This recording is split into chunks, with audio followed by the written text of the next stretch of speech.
Hello everyone, it is Joe here from OmniPoke, the channel that brings you guys everything Pokemon. If you're looking for PTCG live codes, make sure you check out the Poketown store. You can get a 5% discount on your orders using that code OmniPoke. For today's video, we have 5 online tournaments to check out.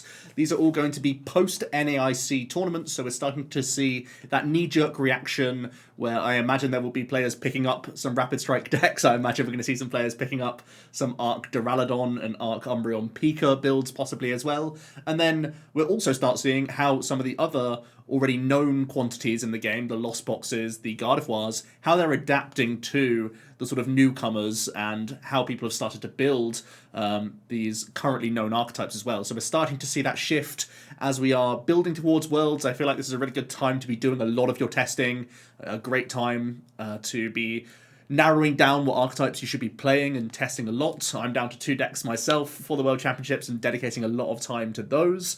And I feel like this is that time, especially if you are going out to Japan early. I'm actually going out at the end of July, so I will be trying to do the bulk of my testing before I make it out to Japan and spending most of my time exploring Japan, of course. So it feels like you really have to be on the ball and early with your metagaming for the first point of view, but also sort of narrowing down your choice. I think it's really important to do that. So today we're going to be looking at 5 tournaments, all over 100 players, with that sort of knee-jerk reaction in mind. First of all, we have the card Cavern. This was actually on the Sunday of NAIC, so there's just the finalists remaining. But still, we had... so we hadn't seen the exact 60s of a lot of the list, but we had started to see what was climbing, what was doing well at the tournament. So looks like it was a Lost Zone box that was able to win this event. It looks to be a turbo-based build with the forests, the vacuums, just the 1 Pokestop and 1 Artisan, and is also playing the Roxanne as well as Hawlucha, so quite mirror-teched by having both of these options. Also, the Raihan isn't something you commonly see in a turbo build. Typically, you just see a higher count of stops and maybe a higher ratio of items, but I suppose that with a bigger selection, a bigger variety of supporter cards, they're choosing to lean away from the Pokestop that little bit. Interesting as well to see a Recycler in here, rather than just playing a 3rd copy of the Super Rod. There's upsides to both. You have easier recycle of Manaphy, you have easier recycle of the likes of Sableye and whatnot with the additional Rod, but I suppose there's also a Clara in here as well, so just having that big burst of recovery at one point in the game is also pretty nice to unlock potentially multiple gates in a turn as well for, you know, getting retreat outs as well as getting a Greninja or a Dragonite off. So something to bear in mind there. Pretty solid though. We know Turbo Lost Box is still going to be a solid archetype, even though it might be a little bit more concerned about the amount of Lost City based arc decks that were doing well at the NAIC and concerned about Rapid Strike Urshifu. So that's kind of the deck that I think is a bit more in flux, and I'm interested to see how Lost Boxes will be adapting specifically. We have a Lugia in 2nd place. Looks to be fairly straightforward. It's playing the 1-1 Urshifu line. This is pretty much essential with Duraludon back on the map, even though that was kind of a question mark whether or not it would be the case for the NAIC. It's definitely out in a big way, and I think people will be testing the finalist list from Ian Robb. It's a really good 60, I think. So Urshifu is pretty much mandatory in Lugias going forward. I think Colourless Lugia is a massive risk to take to the World Championships when you just don't have that wall breaking inbuilt. We're also seeing the Mawile in here to try and give you a bit of help, possibly a bit of headache for Gardevoir players. I think, again, it's one of those things where the secret was out the bag before the NIC. A lot of the higher placing Guardies were playing means around Mawile and Umbreon. And I think because Umbreon, again, did so well, Guardies pretty much can't make that cut. They'll be playing a switch, they'll be playing Penny Pad. One of those sorts of things will be found in most Gardevoir lists heading into Worlds. So I actually don't value this slot too much, especially in Lugia, which just wants to squeeze out as much consistency as possible. We have a Lost Zone Giratina in top 4. It looks fairly straightforward, a little bit light on the Jet Energies, perhaps. Is playing the Sinnoh and the Vacuum, so has a few bounces to their own path. Is choosing to play Choice Belt, and I actually really like the choice of this tool rather than the Cleansing Gloves. I've been playing Cleansing Gloves for a while, thinking that it has value in Guardy and Mew matchups, but now I feel like there's enough Arc plus V-Guard lists that playing Belt, even though there is a Sinnoh in this list, gives you a lot of responses to be able to just still Lost Impact through people. The Belt also very helpful against the Lugia players as well, so kind of very heavily teched by the looks of things for Arc and Lugias, which try and stay out of range using V-Guard energy. You're pretty much just not going to be slowed down at all. So that's a cool thing to see there. I'm very much on the belt train as well, because a lot of the time your path against Guardi EX is just Requiem through the EX anyway at some point, and then you're going to be more heavily on the single prizes. This is quite a thick single prize list, actually, with the double Sableye and the double Cram. Personally, I think I prefer devoting a space to third Rod over second Cram, because it really doesn't come up that frequently.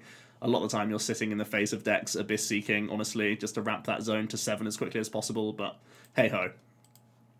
We then have a Lost Box, actually, in top 4 as well, so quite Lost Zone heavy in this tournament. This is, again, a sort of more traditional Lost Box where we're seeing a lot of space committed to the trekking shoes.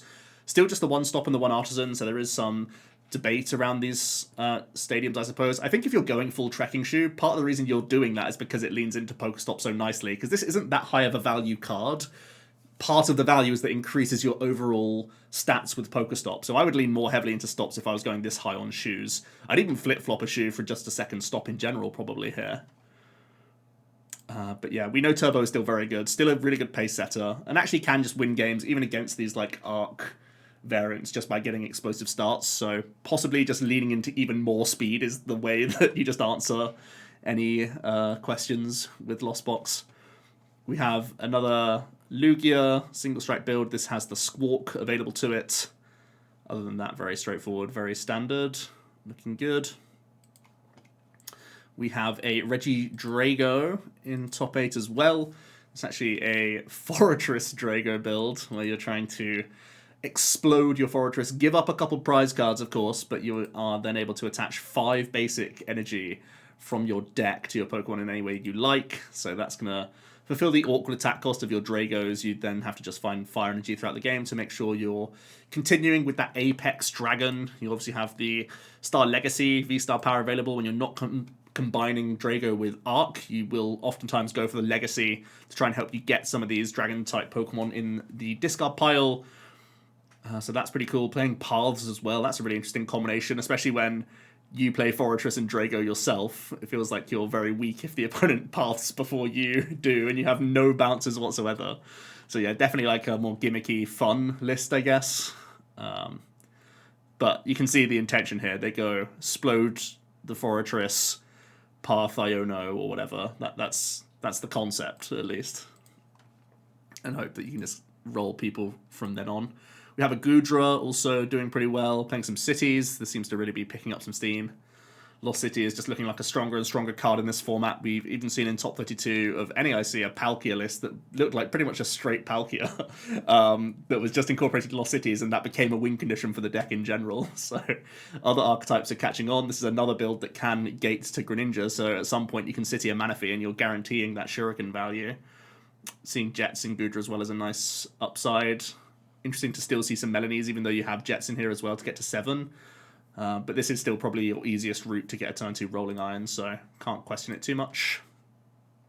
And then we finally have another Lugia. So yeah, Lugia doing well in this one. This is the colorless build. Like I said, feels way too risky for me to be piloting this archetype. I know it's still doing quite well out in Japan in smaller tournaments and whatnot.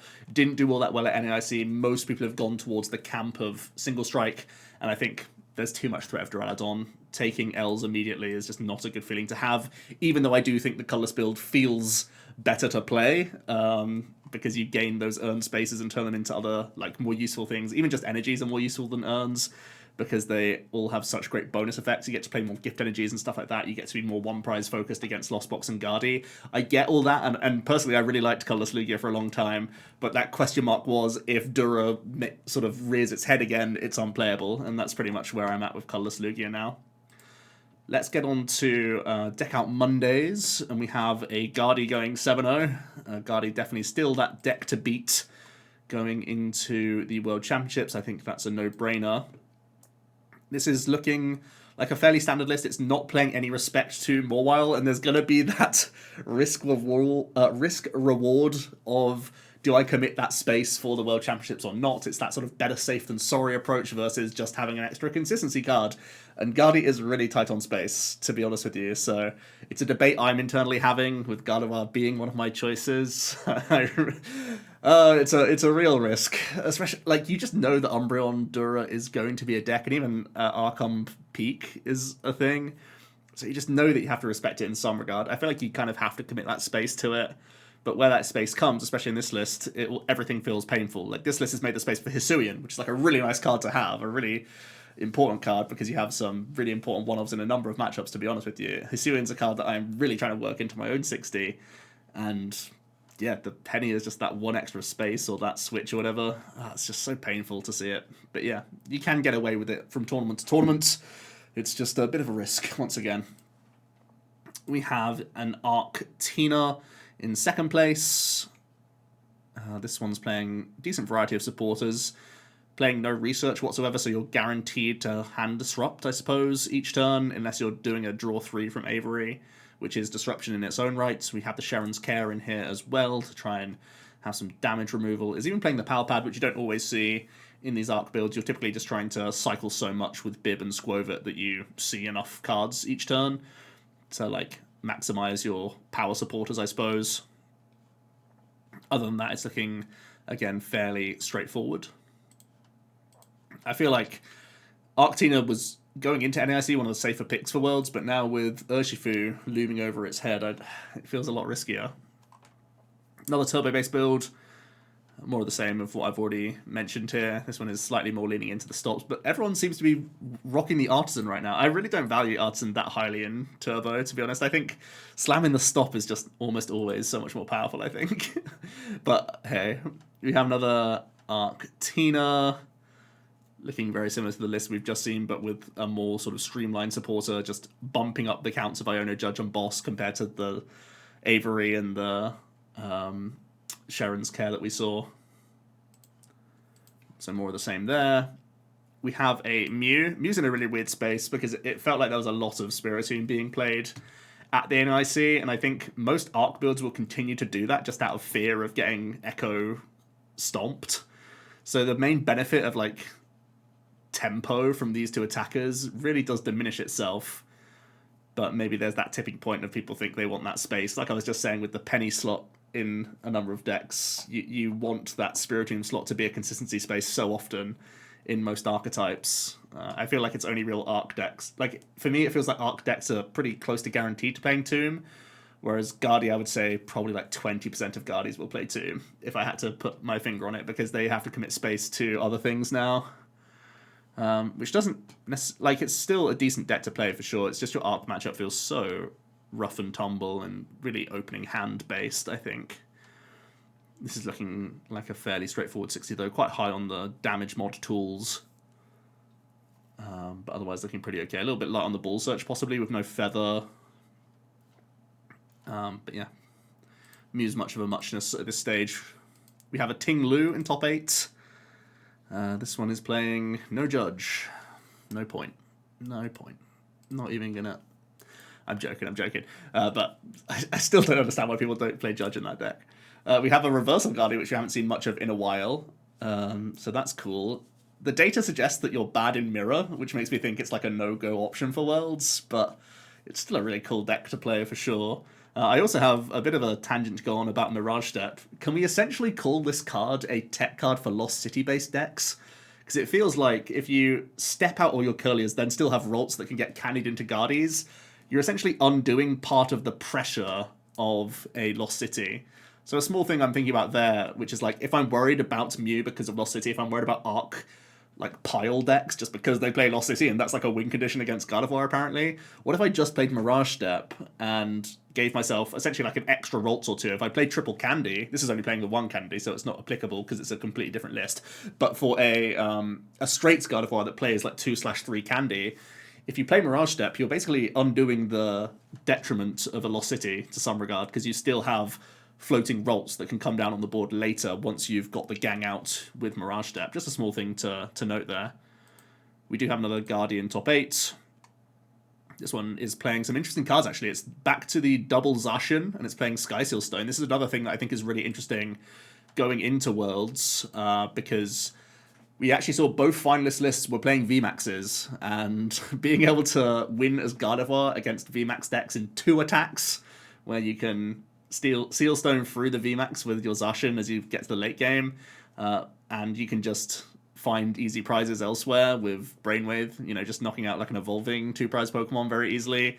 It's a really easy route. I think it's good for Mew. I think it's good for certainly these Arc Dura, Umbreon, Pika decks. These Arc piles would hate to see Sky Seal Stone, I think.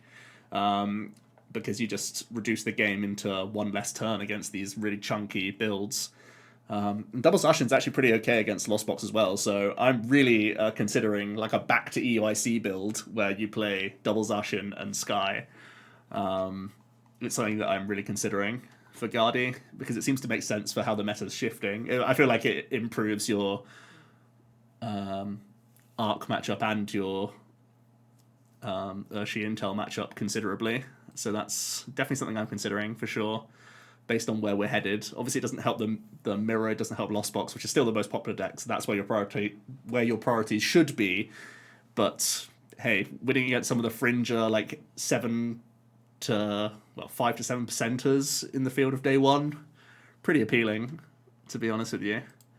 We don't have the two late nights, so let's have a look at the metagame first for these. So this was a couple of days after NAIC, so we have that knee-jerk reaction.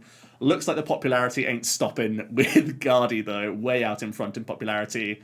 Then we have Lost Zone Box. Giratina, really popular. This is an interesting one, because Giratina is also one of those cards that benefits from more VMAXs in the game, because it just has that Requiem option. You get through those chunky, Pikachus, Umbreons, Duras, Inteleons, and Urshifus a lot better than like a Turbo Lost Box deck, for example. So being that jack of all trades is also fairly appealing, I think, for the World Championships, and it looks like that's reflected here. And its win rate was actually very, very high, 53% win rate overall.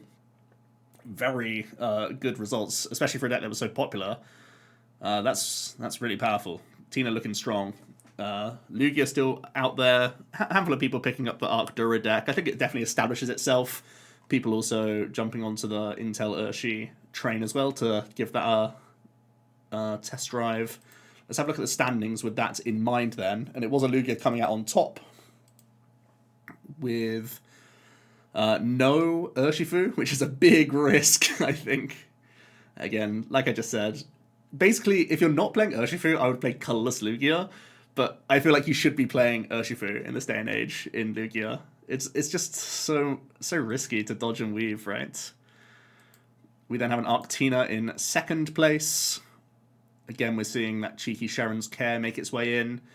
Pretty much everything else is like just nailed on, though. Everyone is playing these similar counts. I mean, this one's playing 4 V-Star, I suppose, which is not always seen. But everyone is playing like the 14 energy in this way round. Everyone's playing the 2-2, 2-2, 1-1, and like a 4-3 or 4-4 in this case. I don't know if 4th V-Star is better than just playing a Capturing Aroma, honestly. I know it sucks to flip a coin, but the outcome on turn 1 is kind of okay in both regards, as long as you don't get donked, because you can just bank V-Star to hand. And you have the upside of, like, if you're whiffing Arc, you 50-50 and can hit an Arc. And it's also really good for hitting the barrels and stuff, right? I don't know. I feel like Aroma might be slightly better than 4th V-Star. It's close, though, probably. We have the Lost Tina. So one did make it into top 4. And it's looking like more of the same that we've seen with these Tinas. Also the thick Cram. Still playing that Temple. Isn't playing any tool to speak of, but is playing a Vacuum to help them reach to that 7 and reach to that 10. Possibly a little bit easier. Yeah, looking pretty nice for sure. Sneaking in a switch over one of the ropes as well. I have started playing a little bit of Tina, and I feel like the lower rope count than 3 is definitely sounding appealing to me, because you don't actually want to push things out the way too much, especially when you have that detonation option. So I do like squeezing in some switches in there. More Arctina. So this is one of the only things people sometimes are adding in trekking shoes to their counts just to give themselves that slightly extra push in the opening turns. Kind of just eats into the support count or a few options. This one's not playing the Squovert, though, which is interesting. Wow, no Squovert. I mean, I've always felt Squovert is really good in this deck, and not just for its stream highlights in some of the US regionals. We have Guardy in top 8. This is looking like an NAIC list by the looks of things. Is this just Cal Connor's list, I think? Looks like it. Looks like it to me. Pretty solid. Pretty good. I think Cal's is probably the deck that most people will just pick up and at least start with for their testing towards Worlds. We have an Arc Tina once again with Bib, and also playing the Flying Peak package. Flying Peak is very good for chien-pao and very good for Lugia, and if there's an uptick in those going into Worlds, you know, chien-pao didn't do all that bad, didn't do fantastically, and Lugia didn't do all that well either at the NAIC, but it did make a top 8 placement at least. So maybe Flying Peak is just worth it. Answers on a postcard. We have the Mew then in top 8. Oh, wow, it's playing the Dreepy. Okay. Again, getting cheeky. More reasons to play your protection. Wow, it's playing a lot of interesting cards. It's playing the Catchers. It's back to triple Sparkle and just one Boss, one Serena, one Silene. It's playing no... So, okay, this is no defense mode. It's no Path, no Hand Disruption. It's just, I'm going to have the best turn 1 possible. Try and keep up. Alright. Imagine flipping for Silene to get Catchers back. Oh, baby. This is what Mew is meant to be. Coin flip sim. Come on. And then we have Inertia. Intel did make it into the top 8. This is looking very similar to Cyrus's. It is playing the Palpad, and it's playing Squawk over Luminion. Squawk has the upside of being used turn 1, obviously, and it has the upside of being searchable with 6 more outs. So I could definitely see us, like, in my pre-NAIC testing of Urshi, I was trying Squawk, and I thought it was slightly better than Fish. But Fish has obviously mid-game upside for bits and pieces like Cheryl and whatnot, so something to bear in mind. But I definitely think there's reason to think about Squawk going into Intel, because it's such a heavy setup deck, and obviously you still want to go first with the deck because you're evolution based. But giving yourself that push turn 1 to hit Vips just feels massive to me. Then we have our next late night, the later night. We'll once again take a look at the metagame. Gardevoir still out there in popularity. Lost Zone Box, very popular. Arcdura and Urshi Intel all hugely spiked in popularity now. So right in that mix, people definitely are taking the successful list for a spin after NAIC. No surprise there. A lot less Giratina in this one, and did a lot worse as well. Arctina still up and around. What was the best performing deck? It was actually the Arcdura, by the looks of things. Well, the chien-pao actually had a really good showing. Interesting. Chien-pao may be a beneficiary of this Arcdura deck, you know, because it's an Arc deck that doesn't path you. So even though it's like spamming Ionos and stuff, if you play the Bib, you're probably just going to batter them in a couple turns because the chien-pao stays out of range of Arc. So that's an interesting thing to bear in mind. Chien-pao is also not terrible against Intel Urshi, I don't think. Interesting. Overall, it was actually a finals repeat, including the results, where Rapid Strike came out on top. And again, it's slightly different from Cyrus's winning list. I know that because it's playing the extra energy card. It's playing Superior as well as 2 energy retrievals. That's super interesting. It can help you thin some VIPs, I suppose, but you already have Ultra Balls for that sort of thing. It's really light on supporters, huh? Really low. Just to fit Superior, that's so wonky, I think. Going up energy and Superior, that's just a lot of gunning down stuff, right? We then have, I believe this is the exact same 60 Ian played. Oh no, it's not the same 60 because it plays 3 fighting, 3 dark, whereas Ian played 4 dark, 2 fighting. But I can see that split. There's reasons for both, right? Looks pretty reasonable to me. Honestly, I think Ian's list was pretty well... Oh no, that's not the exact same 60, right? Because it played Horlucha as well, so maybe a couple other differences there. We have a chien-pao with Palkia in the top 4 here. People are still experimenting with the chien-pao. The highest placing NAIC chien-pao was playing Arc and was heavy Pokestop based, but this is back to 1-1 Palk, no Bib, and back to Skater's Park as well. Man, I feel like you gotta have some extra push in your deck. If you're playing no Bib, I feel like you have to play Pokestops just so you have Dig for superiors. Man, okay. We have a Lugia in top 4. Again, people are going without the Urshi. Makes me nervous. Makes me so nervous. We have a Ting-Lu in top 8. When will these people play Judge? What does a man have to do to get a Judge around here? I worked so hard on my Pokestop Judge list, and no one cares. Everyone's just bogging and Ionoing and giving people more cards in their hand. You're a lock deck. Cheese them. Just cheese them. I don't get it. Okay, we have back to like that hybrid with your defensive mode options in here. Looking solid. I think it's a 3-3 Mew though, that's a little bit cheeky. Have another Tina doing quite well. This is looking okay as well. Has made the room for the Poker Gear. What's missing from this list? It feels like they've had space for everything. They've got to be missing something. I guess they're just... No, they're not even light on Switch cards. This just has space for everything. Oh, it's playing no tool buff of any kind. It's just like a just draw good list. And I think there's a lot of reasons to back that. I think that's pretty solid, actually. And then we have another Arc Dur in the top 8. Now, this time it's in the 60 for sure. Because it's playing the energy split. And the supporters, yeah. I've been playing this the last couple of days just for content. Alright, we have one more to look at. One more top 8. This is the morning TCG weekly. And Guardy once again on top. And what are we seeing? We're seeing more of the same, really. With the penny pad. It looks like most people are landing on the 2-stadium penny pad worker combination. This one's just playing the 1 research, a little bit cheeky. Otherwise looking very nice. We have a Lost Box turbo base build. Now this one's playing penny. What the... You play the Horlucha penny package for mirror, I suppose? I think it's meant to be a mirror thing.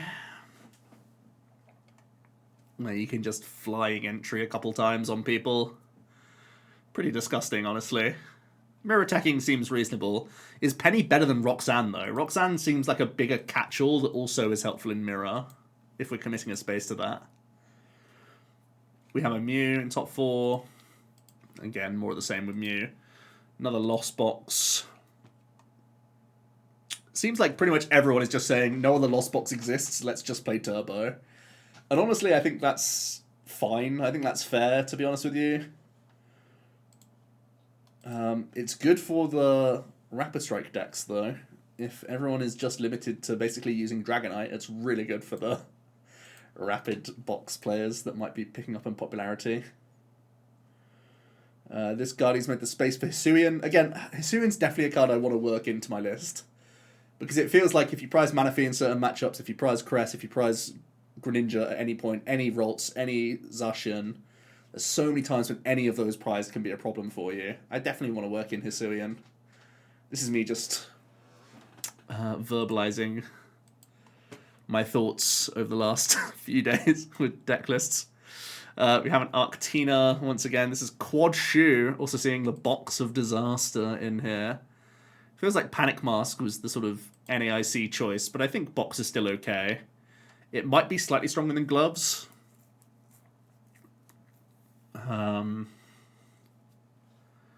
This is 1 energy light as well in favour of a Shoe. I suppose that's fine. Still playing that Sharon's Care. And then we have a Lugia. Finally, someone playing the Yoshi. Love to see it. And we end on another Arctina to close out the day. Lots of Arctina in these top 8s today. It feels like I've looked at a ton of Arctinas. Maybe just because they're the same list, they blur into one every single time. But it seems like Arctina is really doing well in these online tournaments. Yeah. So, a decent chunk of online results there. Main takeaways is it looks like the Arc Duras are going to stick around. A few people still doing well with the Rapid Strike box as well. But it feels like people haven't quite made those adjustments just yet. Looks like a lot of people are sticking with similar lists. A few interesting things. I definitely was interested in the Skyseal Stone Zarshan Guardi. That's been on my mind as well. Let me know your thoughts down below. Thanks so much for watching, and I'll see you tomorrow for another video. Cheers.